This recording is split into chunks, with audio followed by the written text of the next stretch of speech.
This is the waves emulation of the RS56 passive EQ, otherwise known as the Universal Tone Control. And this was created by EMI's engineer Mike Batchelor in the 1950s. It was primarily designed as the front end for a cutting lathe, as sort of a mastering EQ.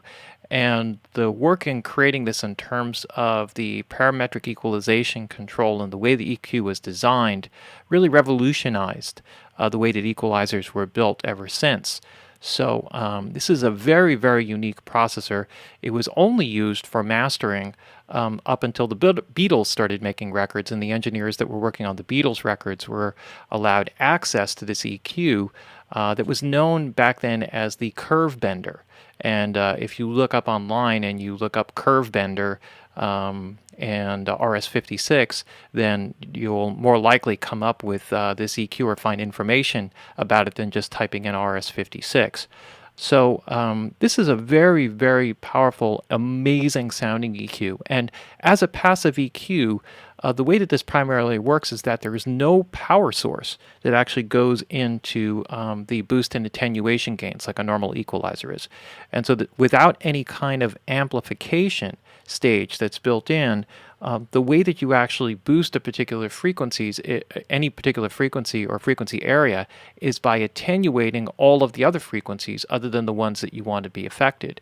In the end, what would need to happen is that you would need to have a form of makeup gain, similar to what you would have like in a compression circuit, where you'd have a makeup gain to make up for the gain loss. So the way that this works basically is through the use of inductors and capacitors that would hold gain charges, and then you would be able to make adjustments with the filters in terms of the shape, what band or area of frequencies that they're working with, and then you would apply either attenuation to that band, which would only affect around the particular areas, or if you apply gain, then effectively what you're doing is you are lowering all the other frequencies relative to the frequency that you're EQing. And that's the primary process and the way that this works. So what ends up happening in the end, by the time you get out the other side, is you will need an amplification stage. Now, for the RS56, primarily the gain stage that was used after was the very famous V72 amplification stage that was also used in the Red series, which is also part of the Waves Abbey Road collection. And that amplification stage was used for those consoles. So it was applied here, and of course that just adds to the warmth and richness of the sound of this equalizer. This is really an incredible sounding equalizer. You can open it up in a mono format, as you see here on the right, or you can open up in a stereo format, as you see here on the left. Essentially what you have are three basic bands. You have a bass band on the low end, treble band in the mid, and then a top band for the top. So you have these three different bands. When you look at the actual unit itself, these knobs that do the boost and selection here actually stand out quite far from the rest of the unit. If you actually look at some of the shadowing here, you can see it's relatively close here and farther away there. So because you're looking at it straight on, you don't see how much it sticks out. But if you look at some pictures of the actual unit online, you'll see that these boost and attenuation knobs stick out quite a bit farther than the knobs above that you see here. So that would help to distinguish the left side and right side equalization from each other. Now, of course, there was no frequency analyzer that was built in or to show you the tone control, because effectively that's what this is doing. This is not showing you the actual audio signal as it's passing through the unit. What you're seeing here is the actual boost and attenuation curve, right? So if I play a little bit of audio, you'll notice that you don't see anything other than what's metering down on the bottom here, right? And we'll start to play a little bit with the EQ on this end. So when you work with the mono unit, effectively what you can do is you can bypass individual bands by selecting the buttons here for top, treble, and bass. So you have a boost in the decibels range, so you have up to 20 dB of boost or attenuation. I believe the original only had 10 dB of boost or attenuation, and it was stepped in 2 dB increments, whereas here the decibels are infinitely variable, so you can move in increments of tenths of dBs in boost and attenuation, and that adds some flexibility. The frequency selections are all the same, and you can click on the individual bands, or if you click, you can drag on the knob, and it will give you an arrow always to indicate which direction that you drag. Some knobs you drag left or right, some you drag up or down to switch between the different bands.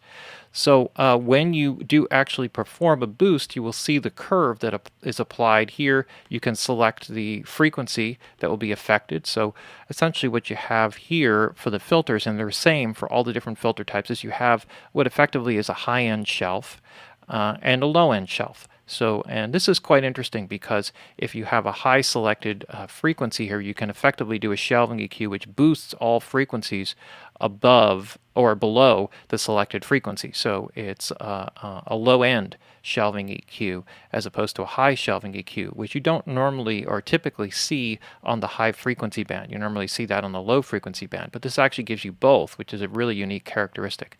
It also gives you 4 selections for boost or attenuation. So you see blunt is a broad parametric EQ, and then the medium blunt, it gives you a slightly narrower. Medium sharp gives you a narrower than that, and then the sharp gives you a very sharp boost or attenuation. So you can see here that these different selections give you quite a variety of different options in terms of the way that you want to work with the EQ. So it gives you some basic controls. So, you know, of course, normally with modern EQs, you are more likely, you know, to be used to the infinitely variable.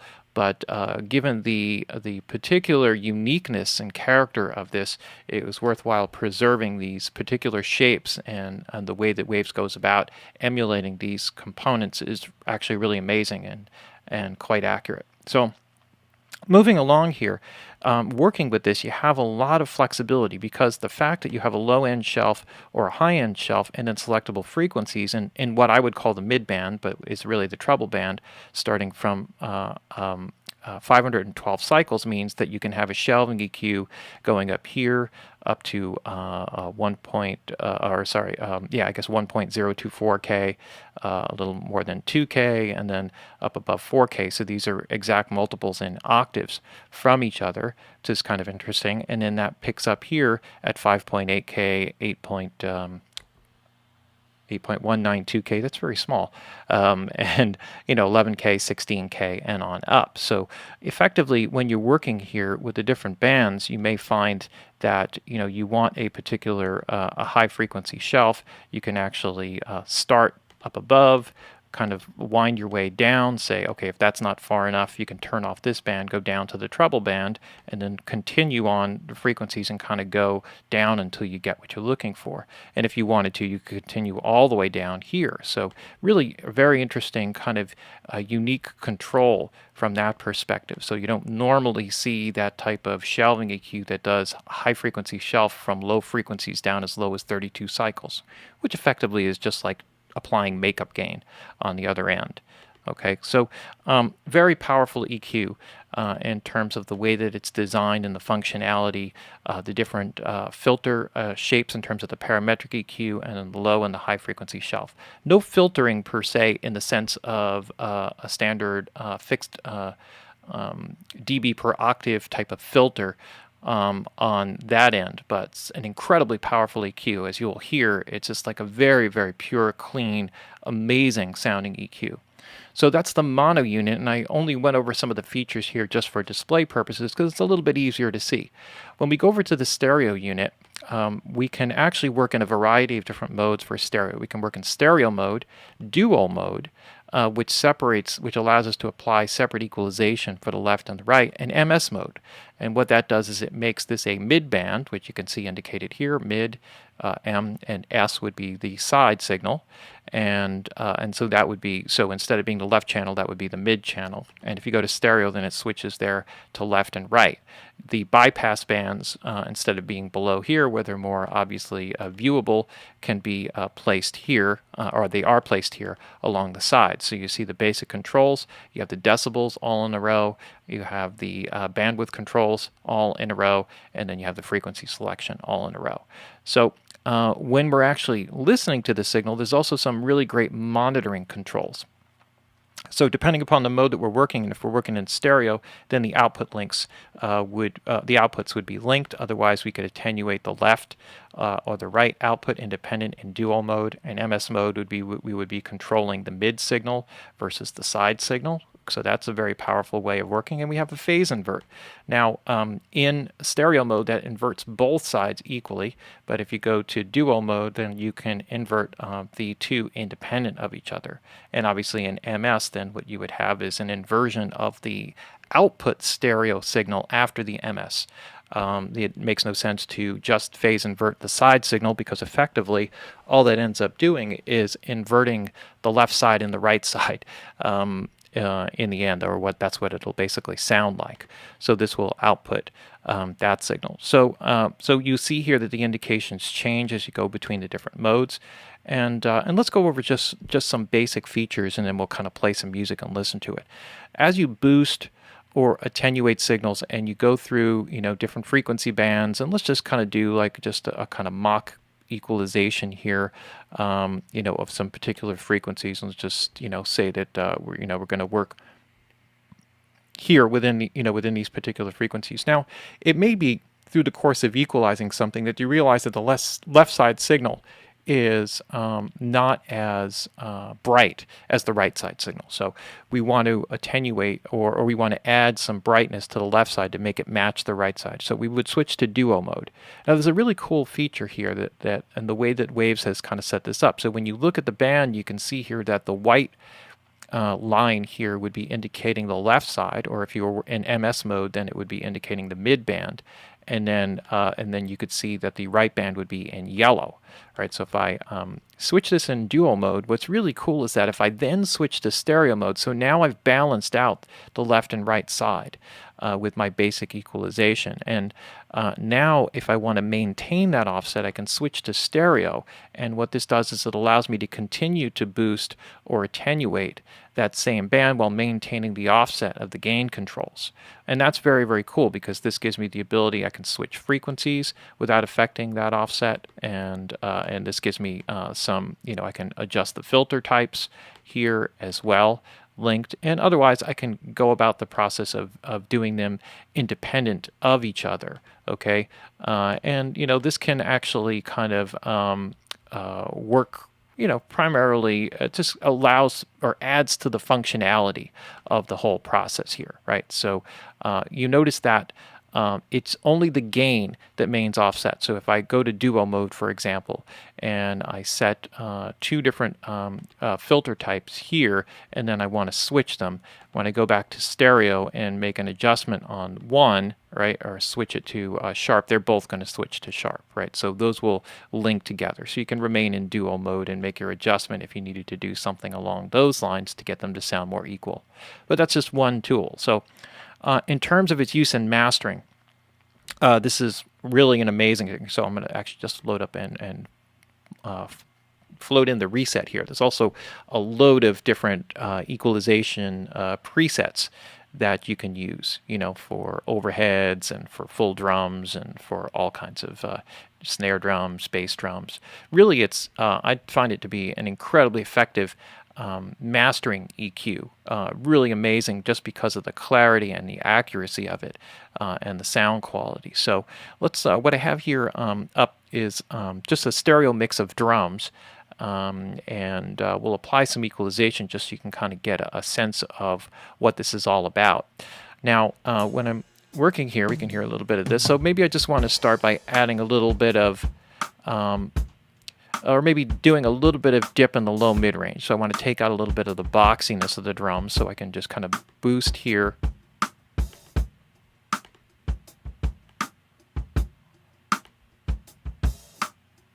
All right, and you see here how clean that is.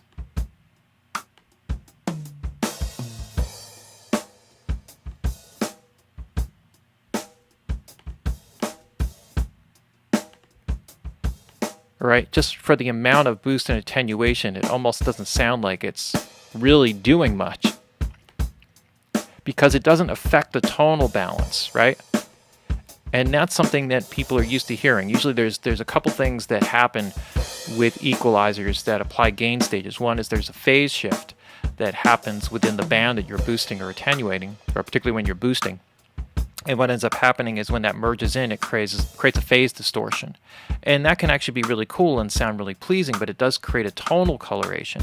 And with certain types of EQs, that's really great and part of the sound.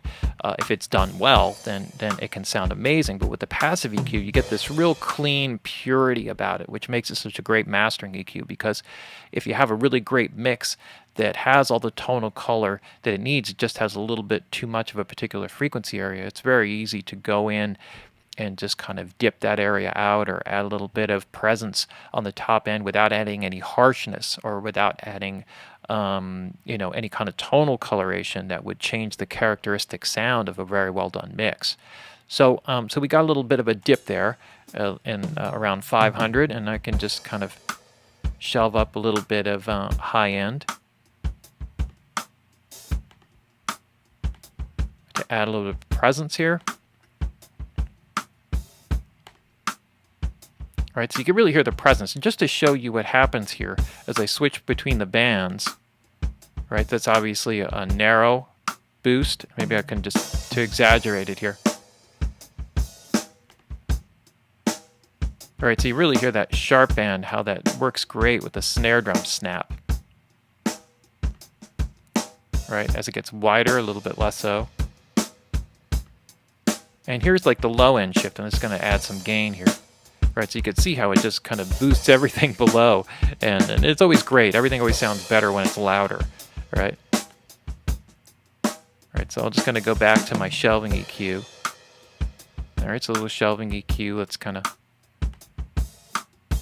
put it up a little bit more on the top end. Maybe something in between there. Oh, can't be running out of CPU power.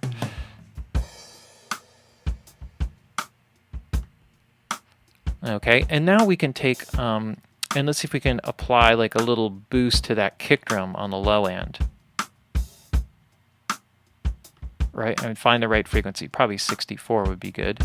One of the issues, of course, when working with an EQ like this is that you're stuck with very particular frequencies. You know, but it sounds so amazing that you can really, really get away with it.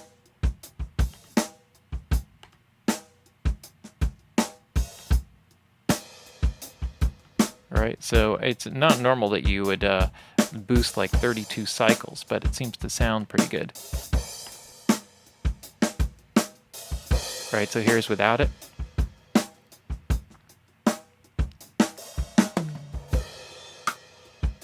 And with it.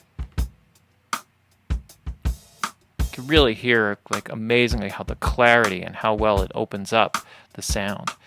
So here's some other things that we can do here, getting past duo mode, which I don't feel like I need to do anything just to the left or to the right side. I can also switch to MS mode. And this may allow me to, I can sort of, if I wanted to, I could dip a little bit of the mid signal, right, to widen the drums a little bit. All right, so it's bypassed.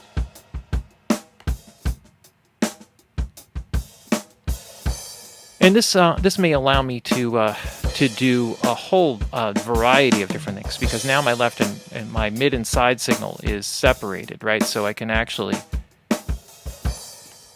add some width to the high end and maybe focus in. It looks like I have to increase my buffer size here, and maybe go here to apply an EQ with a little bit of snap for the center signals.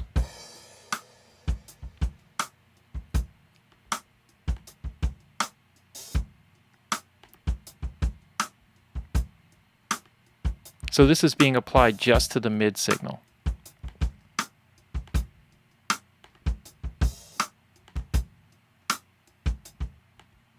And there again, this can eat up a little bit of processing power. It's without it.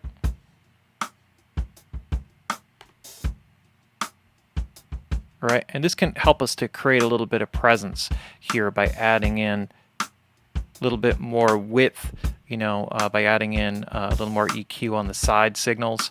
It's sort of interesting, you add like 8 dB of something, and it just, would seem like a lot, but it doesn't really feel like a lot, when you're doing it. Right, and you can really hear the openness here. So again, here on the mid signal, we could actually take, or on the side signal, I could take away some of that thump there, right, and add a little bit more of that thump just to the mid signal.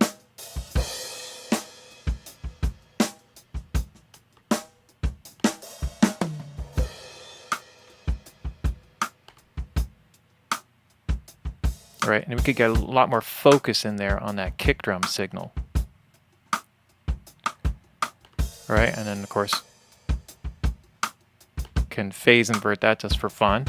And so anyway, so that's the basics here of the EQ, and that's just like, one really cool way of working with the plugin. Now, when we actually have set this up, there's different ways of monitoring here. So now if in other words, if we are actually working in mid-side mode, then what we would have here is mid, all right, and we could see side signal, which would sort of sound out of phase. We could go mono, which would mono up, or we could go to normal stereo monitoring. So the monitoring control is on the back end. If we were to switch into stereo mode, and this is probably going to sound odd now because I've offset some of the sides, we could listen to just the left signal, right? So we're hearing just left. Mono, which would effectively add left and right together, put it center. Stereo, okay, and we hear a little bit of offset here because of some of the unbalanced equalization. Right, so maybe I'll just kind of work these guys together a little bit.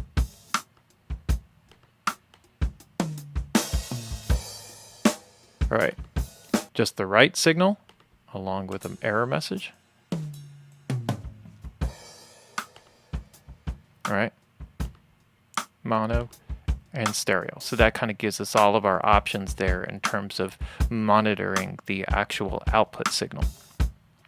And very, very powerful EQ. You can really hear the clarity and the openness of it, the flexibility of it. So when you really understand and you kind of dig into the plugin, you really can learn to appreciate very, very quickly how this plugin is such an amazing addition to anyone who does any kind of mixing or mastering work. And actually within this equalization too, it also on the display, one thing I didn't mention is that you can switch to a 15 dB, which will show you a little bit more of a dramatic curve. So the high boost and attenuation will show up to 15, make the display a little more accurate than the 30 dB display. So if you want to see a little bit more accuracy in terms of the tonal shape and characteristics. Again, this is a nice visual that helps to add to make sure, looking at the knobs, that you're not offset or doing things differently when you want to be keeping things tied together. So very helpful. Really great, amazing addition to the Waves collection of Abbey Road plugins and the Waves collection in general. So this is one that's definitely worth having, and you should add it straight away. There you go. This is the Abbey Road, or the Waves emulation of Abbey Road's RS56 passive EQ, the universal tone control, otherwise known as the curve bender.